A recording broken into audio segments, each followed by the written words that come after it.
नमस्कार, मैं ज्योति श्रीवास्तव और आप देख रहे हैं सी न्यूज भारत। याद है वो दिन जब बुजुर्गों को पेंशन पाने के लिए सरकारी दफ्तरों के चक्कर लगाने पड़ते थे, ढेर सारे फॉर्म भरने पड़ते थे और कागज जमा करने पड़ते थे। अब वो सब पुरानी बात हो गई। जी हां, उत्तर प्रदेश सरकार ने बुजुर्गों के लिए सुपर आसान नई पेंशन प्रणाली लाई है। इसमें कुछ भी करने की जरूरत नहीं। जैसे ही आप 60 साल के होंगे, हर महीने सीधे आपके बैंक खाते में 1000 रुपए आने लगेंगे।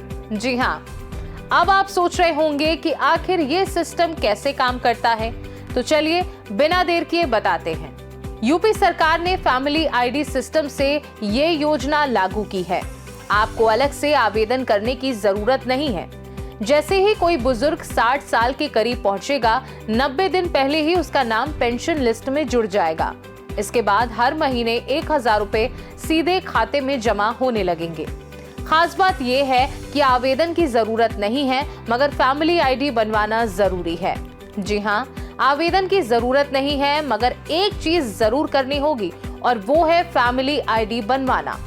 सरकार इसी आईडी से डेटा लेगी। अगर फैमिली आईडी नहीं है तो योजना का लाभ मिलने में परेशानी हो सकती है। अगर आईडी नहीं है तो कैसे बनवाएं, चलिए वो भी बता देते हैं।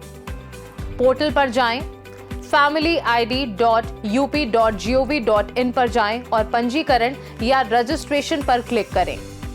मोबाइल नंबर दर्ज करें, आधार से लिंक अपना मोबाइल नंबर डालें और ओटीपी प्राप्त करें। साइन इन करें, प्राप्त ओटीपी और कैप्चा भरकर सफलतापूर्वक लॉगिन करें। आधार नंबर दर्ज करें, अपना आधार नंबर डालकर आगे बढ़ें। परिवार के सदस्य जोड़ें। परिवार के सभी सदस्यों, पति, पत्नी, बच्चे का आधार नंबर जोड़ें। परिवार का पूरा पता भरें और सेव करें।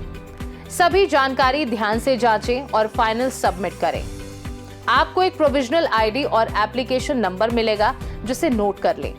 अगर आप इन चीजों का ध्यान रखेंगे तो बुढ़ापे में आपके और आपके परिवार के ये योजना बहुत काम आने वाली है। समाज कल्याण राज्य मंत्री असीम अरुण के मुताबिक सरकार की प्राथमिकता बुजुर्गों को आर्थिक और सामाजिक सुरक्षा सुनिश्चित करना है।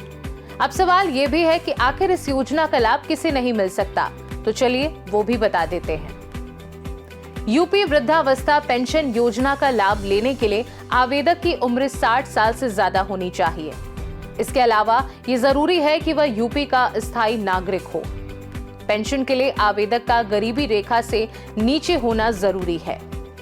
जिस बुजुर्ग की सालाना कमाई ग्रामीण क्षेत्र में 46,080 रुपए और शहरी क्षेत्र में 56,460 रुपए सालाना से ज्यादा है, उन्हें इस योजना का लाभ नहीं मिलेगा। या बुजुर्ग पहले से ही किसी अन्य तरह की पेंशन योजना का लाभ ले रहा है तो उन्हें इस योजना का लाभ नहीं मिलेगा। देखा जाए तो अब यूपी में वाकई 60 साल की उम्र होते ही हर महीने 1000 रुपए सीधे आपके खाते में आ जाएंगे, बिना फॉर्म भरे या सरकारी दफ्तरों के चक्कर लगाए। बस फैमिली आईडी बनवाना जरूरी है ताकि आपका हक कोई न छू पाए। ये कदम बुजुर्गों को सुरक्षा, सहारा और सम्मान देने के लिए है। यानी अब पैसा आएगा अपने आप और आप सिर्फ आराम और खुशियों का आनंद लीजिए। फिलहाल के लिए मुझे दीजिए इजाजत और आप देखते रहिए सी न्यूज भारत। हर खबर आपके साथ, आपके हाथ।